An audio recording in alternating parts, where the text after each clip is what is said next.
वक्त लगातार जानकारी दे रहे हैं और पूर्व राजनयिक जेके त्रिपाठी जी भी इस वक्त हमारे साथ जुड़े हुए हैं, उनसे हम चर्चा करने वाले हैं। देखिए, भारतीय समय के अनुसार 4:30 बजे से वोटिंग शुरू होगी और जेके त्रिपाठी जी आपका बहुत बहुत स्वागत है रिपब्लिक भारत पर। लेकिन सबसे पहले मैं जानना चाहूंगी कि एक तरफ है डोनाल्ड ट्रंप और दूसरी तरफ है कमला हैरिस। ये जो अमेरिका का राष्ट्रपति चुनाव है, पूरी दुनिया की नजरें इस राष्ट्रपति चुनाव पर क्यों है, इससे उनको क्या फायदा है? सबसे पहले तो ये समझाइए दर्शकों को। देखिए, अमेरिका अभी भी कुछ भी कहा जाए, अमेरिका अभी भी आज की तिथि में भी अमेरिका एक सुपर पावर है, दुनिया की सबसे बड़ी शक्ति है। और अमेरिका के कई देशों के साथ व्यापारिक संबंध है, कई देशों के साथ रणनीतिक संबंध है, कई देशों के साथ उनके सैन्य संबंध है। तो अब अमेरिका में राष्ट्रपति के चुनाव का क्या असर पड़ेगा, ये जो नज़दीकी अमेरिका के हैं उन पे तो असर पूरा पड़ेगा, जो बाहर के बाहरी पेरीफेरी में भी देश हैं उन पे भी रिपल इफेक्ट पड़ेगा। मतलब जैसे आप कंकड़, ठहरे हुए पानी में कंकड़ डाल फेंकते हैं तो लहरें पैदा होती, वैसा इफेक्ट जरूर पड़ेगा।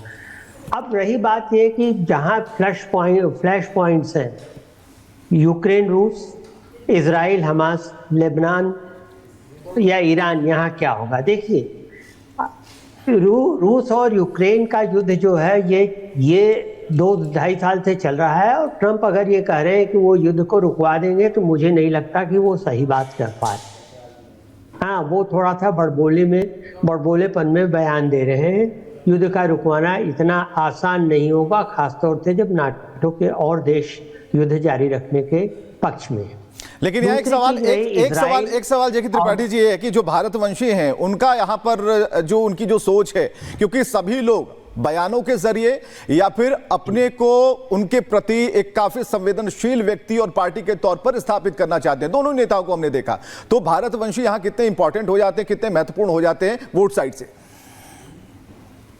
देखिए, भारतवंशी ट्रेडिशनली डेमोक्रेट्स के साथ रहे हैं। आपने देखा होगा ओबामा को उन्होंने 80% भारतवर्षियों ने ओबामा को वोट दिया था, जो 18% ने दूसरे पार्टी को, रिपब्लिकन को दिया था। ये चीज बाइडेन के टाइम में थोड़ा सा कम रही, लेकिन अभी भी ये माना जाता है कि 62 से 63% भारतवंशी जो हैं अभी डेमोक्रेट्स के फेवर में है। ये स्विंग इसलिए हुआ है थोड़ा सा रिपब्लिकन के फेवर में कि कुछ भारतवंशियों ने, ये खासतौर से बिजनेस कम्युनिटी वालों ने ये सोचना शुरू किया है कि ट्रंप शायद अमेरिका में बिजनेस को ज़्यादा लाएंगे प्रोटेक्शनिस्ट विचारधारा के आधार पे, तो अमेरिका में रह के जो बिजनेस कर रहे हैं उनके लिए ज़्यादा फायदा होगा। लेकिन फिर भी देखिए, अभी जो आंकड़े एक सर्वे में आए थे उसमें भारतवंशियों में 70% महिलाएं वो कमला हैरिस के पक्ष में हैं, जबकि 55% पुरुष जो हैं वो कमला हैरिस के पक्ष में हैं।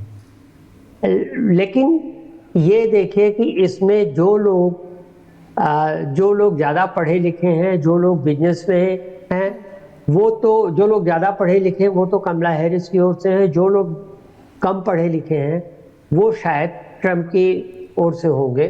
और एक चीज़ ये भी देखिए, एक बात मुझे आपसे पूछने जानने की कोशिश हम करेंगे कि कमला हैरिस की तरफ से भी, क्योंकि भारतीय समुदाय, भारतीय लोगों की बात करें जो लोग वहां पर रहते हैं, कमला हैरिस ने भी अपने परिवार के एंगल से उन लोगों के साथ जुड़ने की कोशिश की। और दूसरी तरफ बांग्लादेश का मुद्दा डोनाल्ड ट्रंप ने भी उठाया था इन चुनावों से पहले जब रैलियां की जा रही थी और वहां पर बयान वो दे रहे थे। तो आपको क्या लगता है कि इस लिहाज से भारतीय समुदाय के जो लोग वहां पर रहते हैं, किसका पलड़ा वहां पर भारी नजर आ रहा होगा? दोनों ने क्योंकि कोशिश की है। देखिए, अभी दोनों ने कोशिश की, आप सही कह रहे हैं, लेकिन अभी भी कमला हैरिस का पलड़ा, डेमोक्रेट्स के का पलड़ा भारतवंशियों के दृष्टिकोण से भारी नजर आ रहा है। अभी भी 62% लोग उनको वोट करेंगे। लेकिन देखिए कितने लोग हैं, 26 लाख के करीब हैं भारतवंशी वोटर्स जो कि इसमें वोट कर रहे हैं। 18.5 करोड़ में से 26 लाख हैं और 26 लाख एक मुश्त किसी और नहीं जाएंगे। आप 60 और 40 का भी लगा लीजिए तो समझ लीजिए कि 14 लाख अगर कमला हैरिस को वोट करते हैं और 12 लाख अगर ट्रंप को वोट करते हैं तो 18.5 करोड़ की आबादी में ये कोई बहुत बड़ी संख्या नहीं है। और वैसे भी ये पहले नंबर पर ये संख्या नहीं है।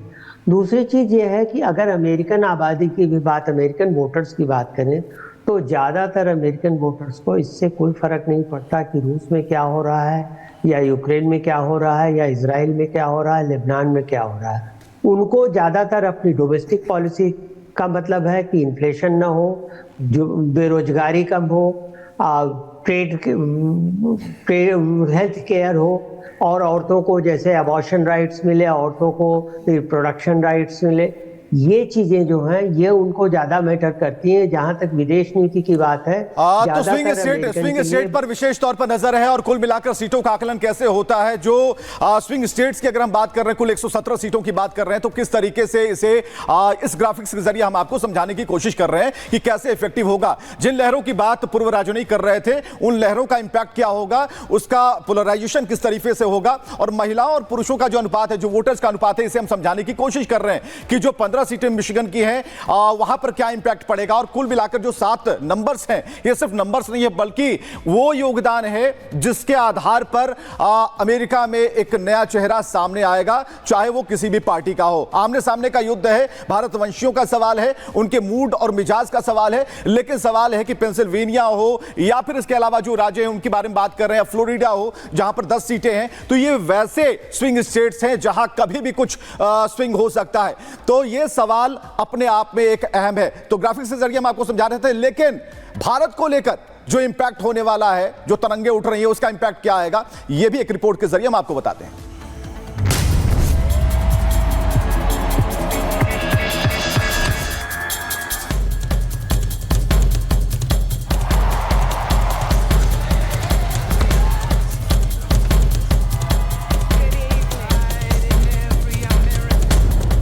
कुछ घंटों के भीतर अमेरिका में नई सरकार का गठन हो जाएगा। विश्व की एकमात्र महाशक्ति की बागडोर कौन संभालेगा, इस पर पूरी दुनिया की नजर टिकी हुई है। भारत भी इन चुनावों को बहुत गौर से नजर रख रहा है। वैसे तो भारत और अमेरिका के रिश्ते लगातार मजबूत हो रहे हैं, लेकिन नए राष्ट्रपति बनने वाले इंसान की नीतियों से इस रिश्ते पर कुछ न कुछ असर पड़ना तय है। कमला हैरिस और डोनाल्ड ट्रंप दोनों एक बार सत्ता का स्वाद चख चुके हैं। ट्रंप 4 साल तक राष्ट्रपति रह चुके हैं, जबकि कमला हैरिस भी 4 साल से उपराष्ट्रपति का कामकाज संभाल रही है। जानकारों के अनुसार ट्रंप और मोदी की पर्सनल बॉन्डिंग का अलग असर है, जबकि कमला हैरिस की नीतियां भारत के लिए कुछ तीखी हो सकती है। सबसे पहले आपको दोनों नेताओं से भारत के व्यक्तिगत रिश्ते के बारे में बताते हैं। कमला हैरिस भारतीय मूल की हैं। उनकी मां श्यामला गोपालन तमिलनाडु की रहने वाली हैं, जबकि उनके पिता जमैका के रहने वाले हैं। बचपन में कमला हैरिस अपनी मां के साथ तमिलनाडु आ चुकी हैं। वहीं ट्रंप की बात करें तो ट्रंप की छवि भारत समर्थक नेता की रही है। प्रधानमंत्री मोदी के साथ उनके रिश्ते काफी अच्छे रहे। पिछले कार्यकाल में उनकी नीतियों में भारत के प्रति झुकाव भी दिखा था। बहुत मुश्किल है कहना इस वक्त, क्योंकि ये बिल्कुल सुई की टक्कर है जैसे कहते हैं, और पोलिंग सर्वे सब बता रहे हैं कि बहुत ही करीब का कंपटीशन है। और कई ऐसे जो वहाँ कहते हैं स्विंग स्टेट्स, बड़े इंपॉर्टेंट स्टेट्स हैं जिनकी वोट्स, जिनके इलेक्टोरल कॉलेज का साइज बड़ा है। चूंकि दोनों नेता 4-4 साल तक सत्ता में रह चुके हैं, इसीलिए भारत को लेकर दोनों ही भविष्य की नीतियों के बारे में कुछ आकलन संभव है। आपको भारत से जुड़े कुछ अहम मुद्दों पर उनकी संभावित नीतियां बताते हैं। कश्मीर के मुद्दे पर डोनाल्ड ट्रंप भारत के साथ खड़े दिखते हैं, जबकि कमला हैरिस इस मुद्दे पर भारत विरोधी रुख दिखा सकती है। भारत के प्रतिद्वंदी चीन के घनघोर विरोधी माने जाते हैं डोनाल्ड ट्रंप, और जबकि कमला हैरिस चीन के प्रति नरम नीतियां अपना सकती है। आतंकवाद के मुद्दे पर पाकिस्तान के लिए ट्रंप का सख्त रुख रहा है। कमला हैरिस मुस्लिम आतंकवाद पर ढुलमुल रवैया अपना सकती है। भारत की घरेलू और राजनीति में ट्रंप को कोई मतलब नहीं है। हैरिस की पार्टी और भारत की सियासत में दखल देने की पक्षधर है। हालांकि ट्रंप विदेशी कामगारों की बेधड़क एंट्री के खिलाफ है, जबकि कमला विदेशी लोगों की एंट्री को लेकर नरम रुख अपना सकती है। भारतीय कम्युनिटी में उनका बहुत अच्छा दबदबा है। इसका कारण यह है कि वो भारतीय समुदाय से संबंध रखती हैं, और दूसरी ओर क्योंकि हमारे प्रधानमंत्री इंडिया के